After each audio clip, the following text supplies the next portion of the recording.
everyone. If you haven't been here this morning already, welcome. We've had a fantastic day so far. But this next panel is something that I've been really excited for and looking forward to listening to these amazing voices. We have for you Filming the Unheard, Voice, Power and the Politics of Representation in Cinema. Earlier this year, Tunisian director Kaouther Ben Hania made history as the first Arab woman to earn 3 Oscar nominations. Her most recent nod came through devastating docudrama The Voice of Hind Rajib, which uses real-life voice recordings of the titular 6-year-old girl killed during the war in Gaza. In this panel, Ben Hania is joined by the Voice of Hind Rajib producer Nadim Cheikhrouha to discuss the increasing importance of platforming unheard voices in cinema and the political power of representation. Please welcome Kaouther, Nadim, and their moderator, film critic Hannah Flint.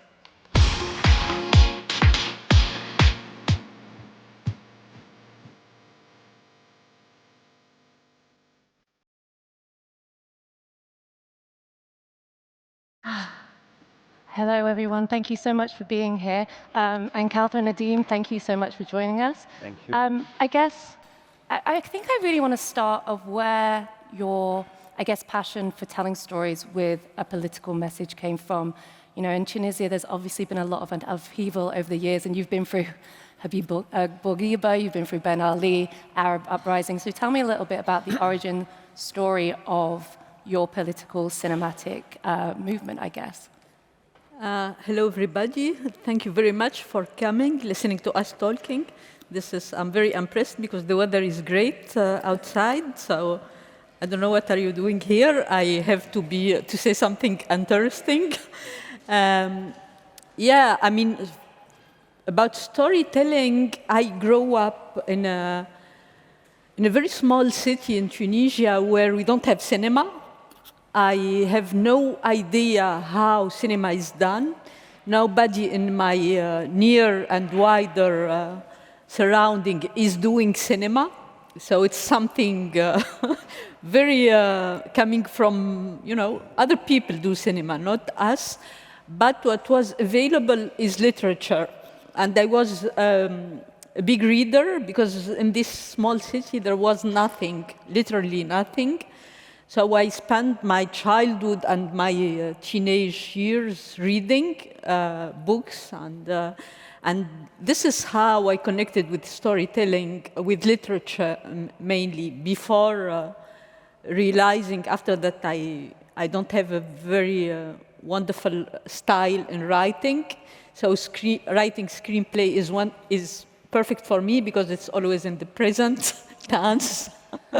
And you don't have to be Proust-like, to write the screenplay. It's more visual. So this is, I guess, my first connection with storytelling. A lot less words. And Nadim, how about you? For me, I also discovered movies through tapes, VHS. Yeah. And I felt a very strong connection to movies. You were talking about politics, and it's true that when you're young, you discover, for me, cinema through, let's say, action movies, Bruce Lee movies, but little by little, my father started bringing VHS when he was traveling, and I discovered a whole new kind of cinema. I remember one day he took me to the cinema. I wanted to watch The Last of Mohicans, I think it was, with Daniel Day-Lewis, but he took me to see a movie called Agantuk, which is the last movie by Satyajit, sorry. And it was a shock for me because it was a movie with 4 characters in one location, and it was so strong that I felt, how is it possible to do something so simple and be so strong, and it can connect with me, a Tunisian guy, with a story that is happening in India that I had no culturally connection with. So this was the connection to this kind of movies, let's say art house, political, in a way, movies. And I was not supposed to do cinema. I studied a business school, and at the end, when I was looking for the job, I felt I can't do something like I was working in a bank, and I was like, I can't do this all my life, so why not cinema I'm interested in? And then I started, I was thinking I'm not good enough to be a good director, so maybe a producer, not knowing at all what it means to be a producer, and started like this. Yeah. Well done, you've done very well. Well, we met. We were not supposed to do cinema, not to meet, and it happened.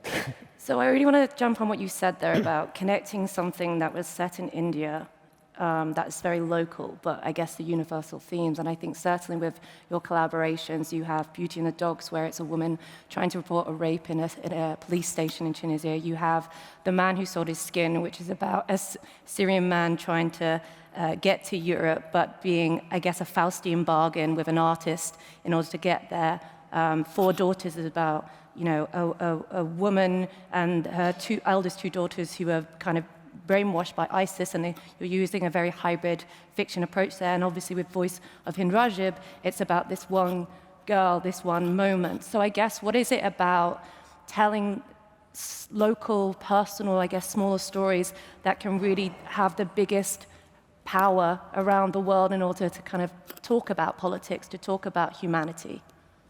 Yeah, this is a very good question, because I often think, the theme of the talk today is representation, and I often, we are talking about the cinema that we saw when we were young, and often think about how to represent our stories from the Arab region and how to make them resonate, abroad. And what happened with the three movies you mentioned was incredible, because the reception all over the world became bigger and bigger, and the Voice of Hind Rajib, the last one, is still, now going in theater in so many places. So, yeah, I think that there is something about the context where the story is born that can, we see stories, we have all prejudgment, when we think, and especially prejudgment toward the places we don't see in cinema often, Like Nadim was talking about Agantuk, the Indian movie, we can have ideas about India. And when we see a movie from place and very good movie, we are so moved and we connect in a very different way, like all our prejudgment fall.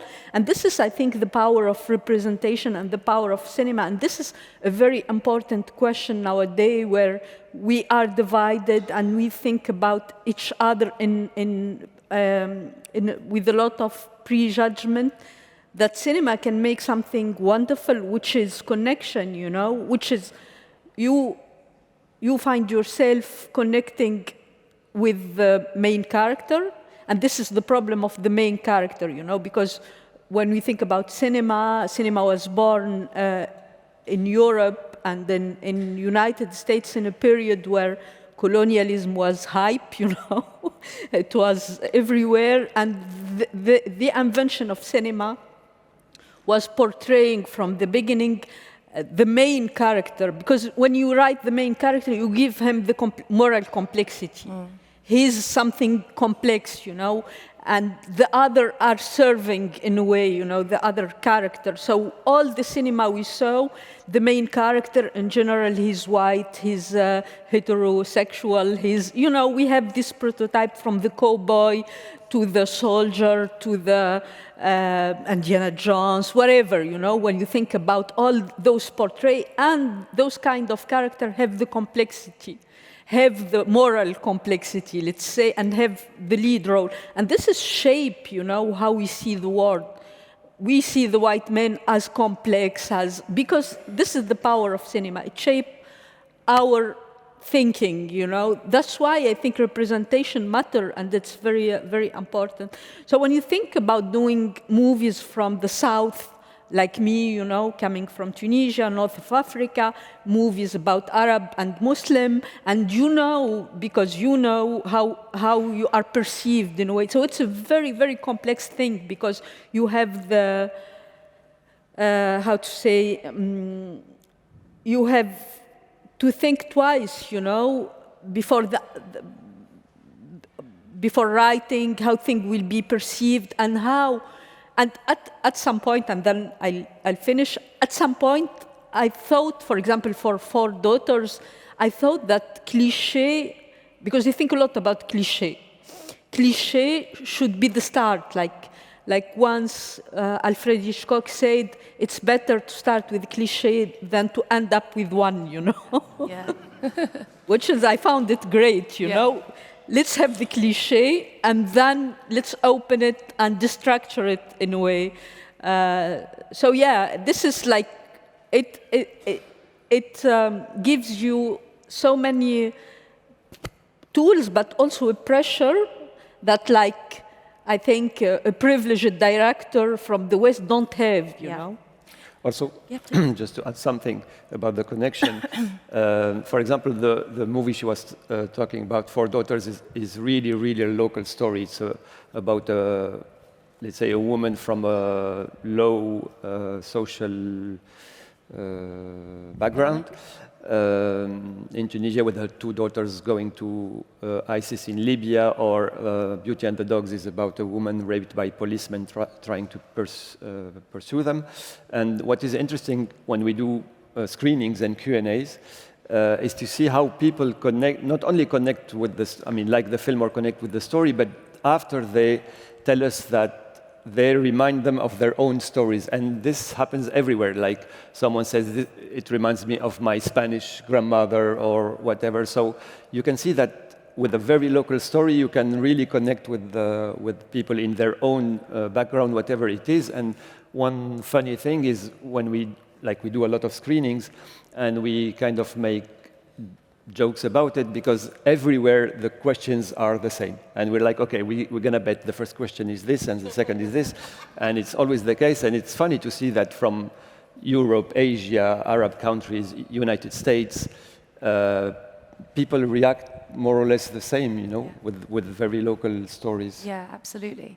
I want to talk a little bit about, I guess, you mentioned kind of the stories that you were watching, that you're watching Last of the Mohicans, and I think so much about, I guess, Hollywood Western cinema has perpetuated a maligning representation of Arabs, coming from Otto Preminger's Exodus, Lawrence of Arabia. You talked about having the white man savior, which is, in reality, that didn't quite, D.H. Lawrence, Lawrence said he, not D.H. Lawrence, but Lawrence said he didn't quite do a lot of the work that the film says he does. But what I feel so much about Arab filmmakers is that you're having to kind of combat the Bolly's belly dancer and billionaire stereotypes that has been informed by cinema. So I guess, what has it been like for you to try and take movies to places that have traditionally not positioned Arabs, Arab characters, Arab stories in a very good light? Oh, this is, I don't know how to answer your question, but it's not an easy thing. I mean, I can say something and you think, you know, I say something stupid, meanwhile you can think about it. Okay, go. No. Tag team, let's do it.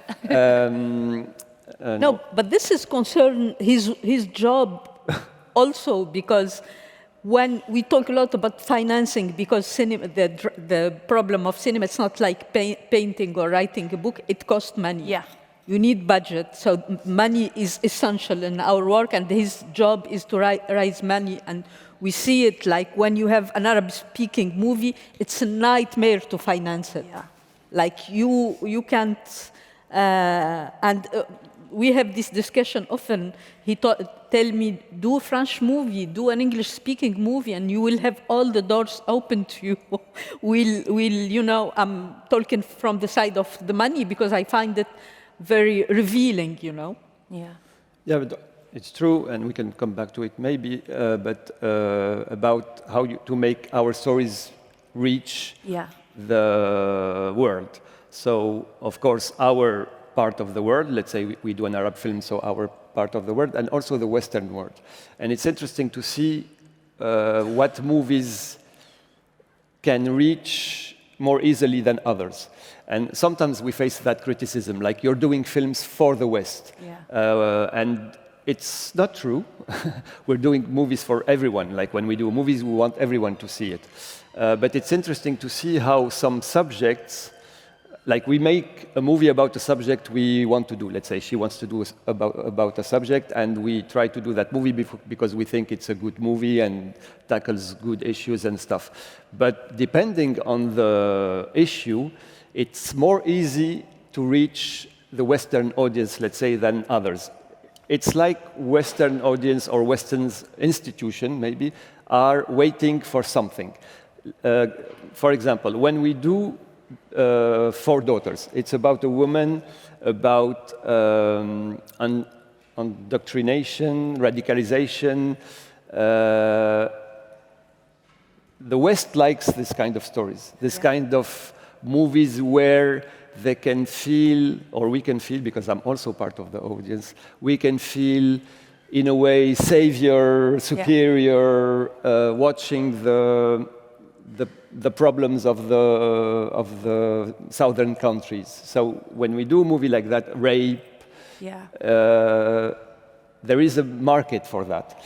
And for example, when we did Beauty and the Dogs about the woman raped by policemen, it's a hard movie. It came just before Me Too, and there was an audience for that. The movie after was about modern art. And when we were financing, one day we were in a commission, and for an audition for financing in a European country, and one of the questions was, what's her legitimacy in talking about modern arts? And I got mad. She was like trying to calm me down under the table. And I was telling them, but do you ask that to Ruben Östlund, for example, when he does The Square? He's a white man. He can talk about anything. So modern art is normal. It's as if they tell her, keep doing movies about women with veil and problems and stuff. And when we do Four Daughters, it's perfect. It's like... It fits. So I think it was Guillermo del Toro doing a talk with Boots Riley, quoted Ryan Coogler, and he said, studios or production companies, they want your marginalization, they don't want your imagination. I mean, yeah, snaps to Ryan Coogler, because that hits. But I think that's what's really interesting, is that they want to see, I guess they're happy to show Arab pain. They have to say, oh, of course this country, of course these people are going through that, it's trauma. They're less likely to look at, I guess, joy. And it's not saying you couldn't work in that environment, but yeah, I mean, is this conversations that you have with other filmmakers, not just in Tunisia? I mean, people in diaspora, obviously you work in France as well, but you know, that experience is still quite prevalent where you only get commissioned. I mean, of course, with Voice of Hind Rajib, it's such an urgent story, and so many people want to do it because of everything that's going on. I mean, would that film get made 10 years ago? Maybe not. So I guess, is there any shift at the moment you're finding since doing Voice of the kind of stories that you're getting financed for? You know, as Nadim said, there are expectations, but also I think with the subject you can do a movie. I mean, there are a lot of movies about this subject or this subject, and this is why I talked about Hitchcock, start with the cliché, you know, and then destructure it. For example, for Four Daughters, you can think it's a cliché about women going to ISIS or something painful, as you see. But when you watch the movie, this is the cliché. When you watch the movie, you are not afraid. You think that they are so strong. I mean, you start with the cliché and you discover something counterintuitive. For example, in Four Daughters, so for those who don't know the movie, Four Daughters, this is about this woman. She has four daughters. The two eldest went to ISIS, leaving behind them the mother and the two youngest daughter. And while I was doing this movie, I had like a prejudgment about them, and I discovered something completely counterintuitive, like why, was the question, why the young teenager women, beautiful women, you know, join ISIS. And they discovered that they joined ISIS because they wanted to be free. Like, it's completely counterintuitive. If you watch the movie, you'll understand why.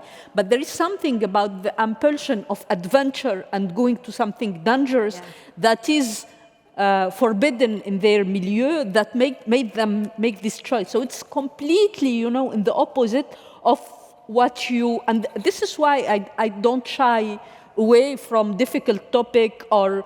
you know, pain, you know, because I think we have all over the world a lot of pain, and I'm interested in trauma. This is something that I'm interested in a lot, and when you see the movie, and this is why I love documentary also, because you start like everybody with prejudgment, but confronted with reality, you discover something more far interesting than where you started, you know? Yeah.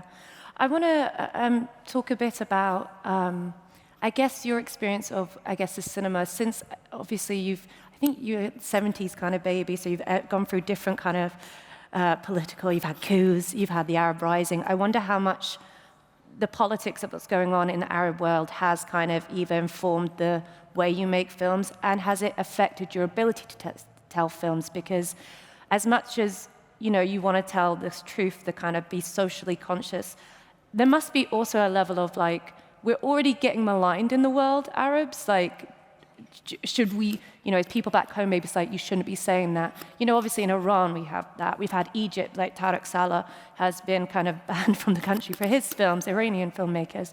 What's the experience of like being a Tunisian making films that are social critiques? I mean, you know, we talk about Arab countries, but when you see, every country is very different, you know. This is like, it's a very rich, like, specificity in every country. But we have censorship. This is like all over the Arab country. We have dictatorship also.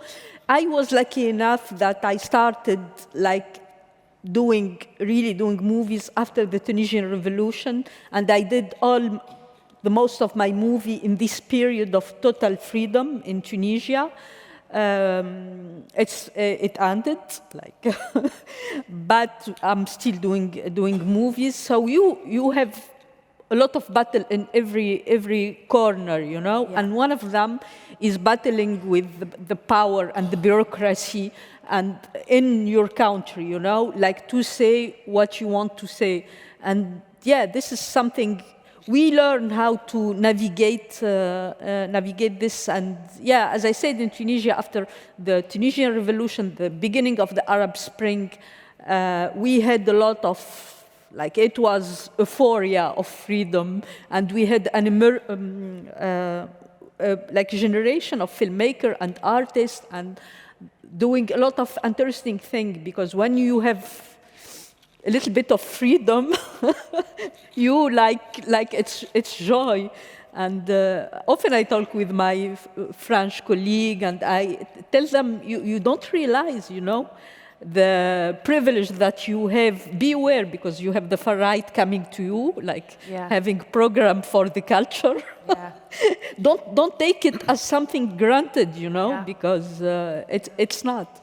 Well, I mean, can I add something? Please, Nadim, go for it. Because what she said is true, and it's the cliche, as she said. Okay, there is censorship in the Arab world. Okay, we know it. It's obvious. Okay, and since I'm financing films from the Western side, so basically I'm half French, half Tunisian. I was raised in Tunisia, and I grew up after the high school in France and started working there. So I'm working in France, and I'm financing in France, and it's country of freedom of speech and all those values and believed in. And we now see that there's a limit to that with some subjects, like wearing this in France. I'm not sure it would be... Should I test it?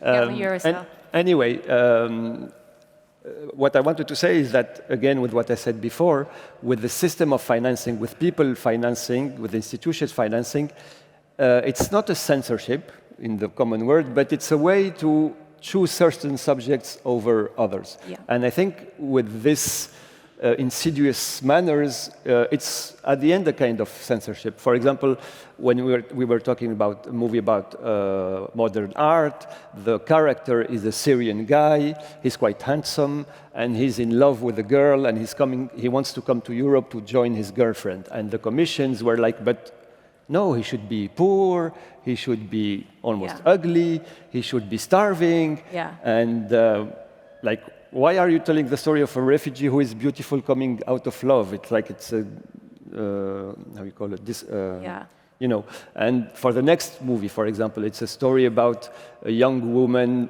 very much inspired by Kaouther's story. And in the commission, they're like, no, a young woman in Tunisia shouldn't react like this. They're telling her how a young, like men of 45, you know, white men, French university guys explaining what is a young Tunisian girl. And this is how they, because if you don't have the money, you don't have the movies. So in this way, it's a kind of, for me, censorship. Yeah, and I think also, like, these people from the cinema that they're creating positions, they perpetuate this kind of Madonna whore narrative. They perpetuate that every Arab woman is a Muslim, everyone wears, you know, certain things. And I guess the whole point is to break through that.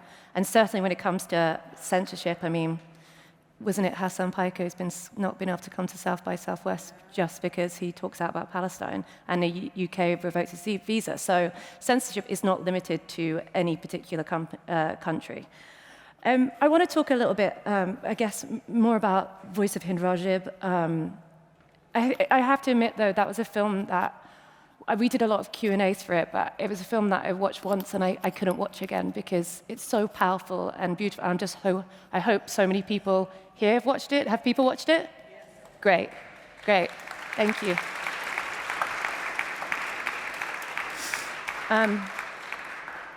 I guess I want to talk about, I guess, when you do a film that is very much more about building a film that's more about listening than seeing, where do you kind of start there? Where do you come, because the focus, of course, is so much on Hind's voice.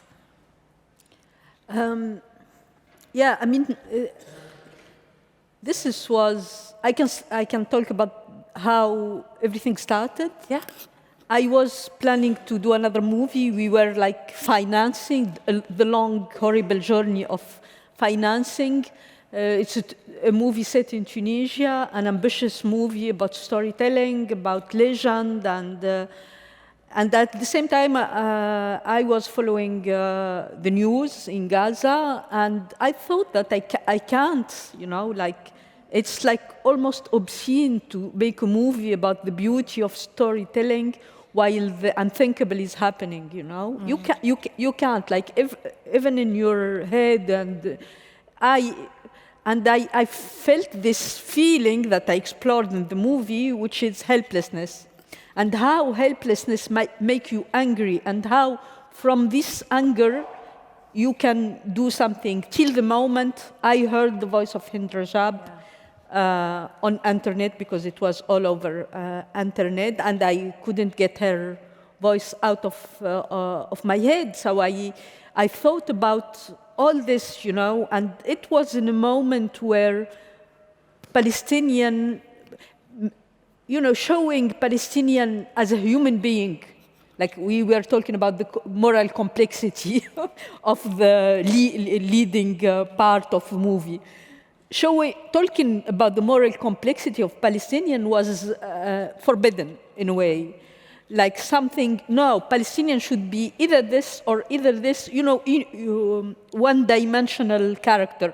Like they should be in the how to say, margin of... like a monolith. Yeah, they are. Margin of storytelling. So I thought that I need to do something about this, and it went very quickly, actually. There was something about this anger born from helplessness that made us like stop the other movie. It's not the moment. I told him I'll not do this movie. He was like, what? We've been financing for I don't know how many years. I told him not now. And this is what I want to do. And he told me how we'll find money, you know, to do this movie. But there was something about the anger and about the helplessness that made us move in a very, very strong way. I still think that it was a miracle doing this movie, because when I started thinking about it, let me open a parenthesis about representation again, since it's the theme of this conversation. Like, you have this Jean-Luc Godard, who's a French famous director from the French New Wave, who said once something like Palestinian belong to documentary and Israeli belong to fiction. There is something about Palestinian filming their suffering to be believed. The images coming from the Palestinian side are not constructed, they are survival image. The image coming from Gaza were all over our social media feed. And when you have a lot of image, it's like you don't have image. It desensitizes, It's like a deluge. There's too much of it. Yeah, so exactly. zoning in on one thing can make people connect and not be overwhelmed. And social media is not the best place, to analyze or think about an image. You are scrolling. It's like between two things. So I was thinking, like me, I'm a filmmaker, so it's my job,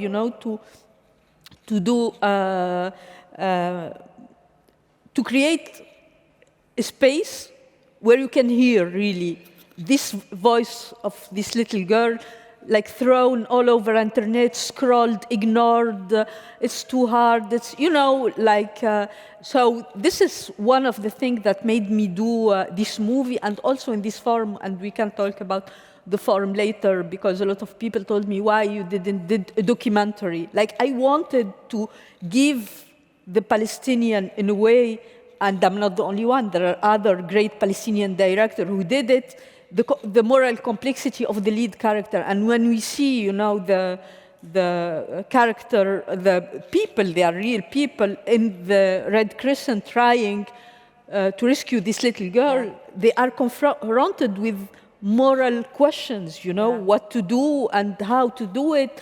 And I found all this to explore all those elements with the tools of cinema was something very important to me. And also, as I said, the main thing was to put her voice, like the backbone of this movie, and to, because I know in a dark theater, you have to listen. Yeah. It's not like scrolling on your phone. And this is the power of cinema. Yeah.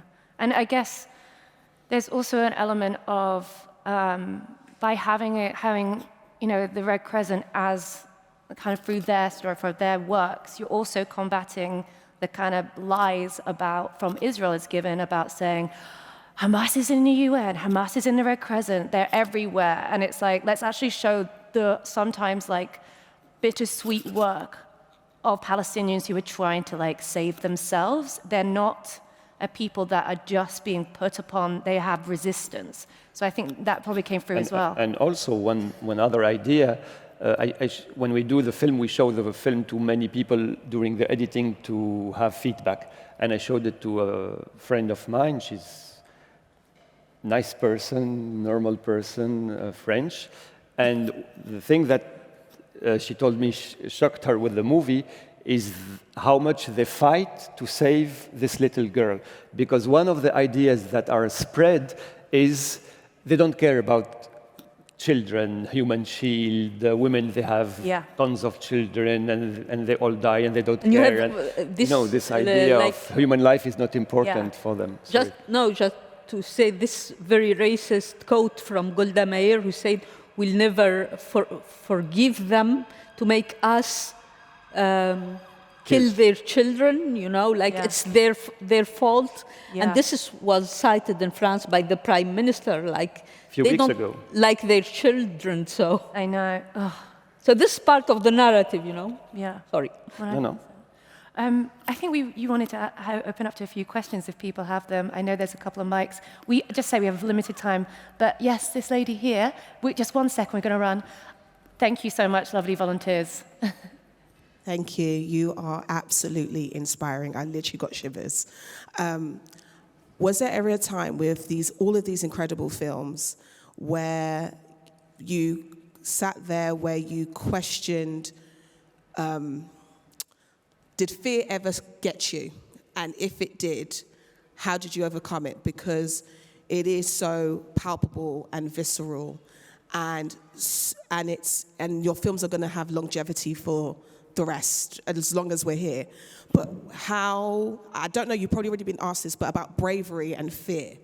Has there ever been a moment where you've been afraid about the projects that you've decided to create?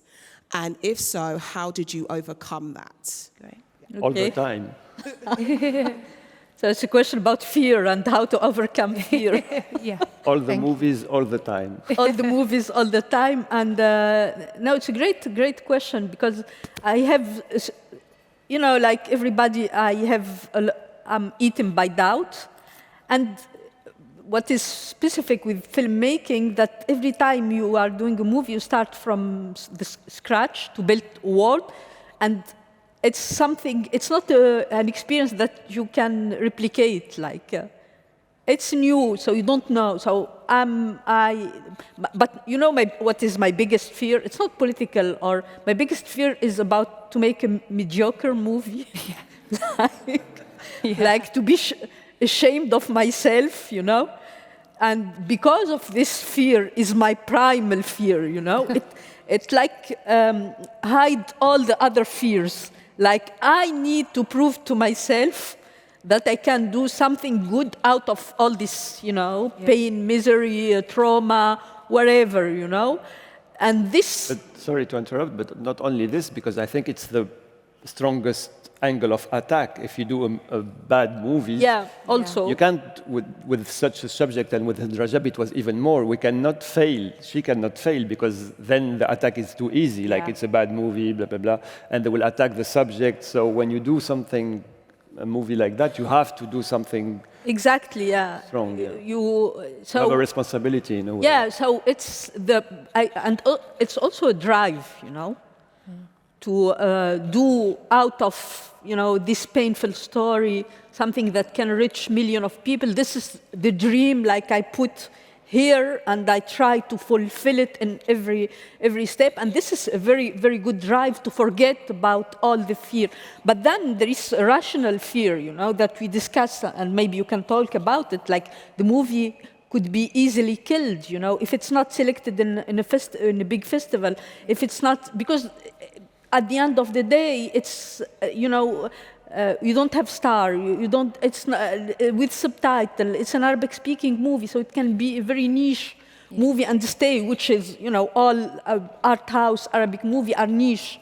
You only have people who are interested, But it's not like you have I don't know a big movie. So this is also something we were talking about, how to not let anyone kill this movie and keep it in small niche and make it bigger. And so this is like the rational part of thinking, how to provide to this movie, how to make her voice resonate everywhere. Maybe you can talk about this? I can.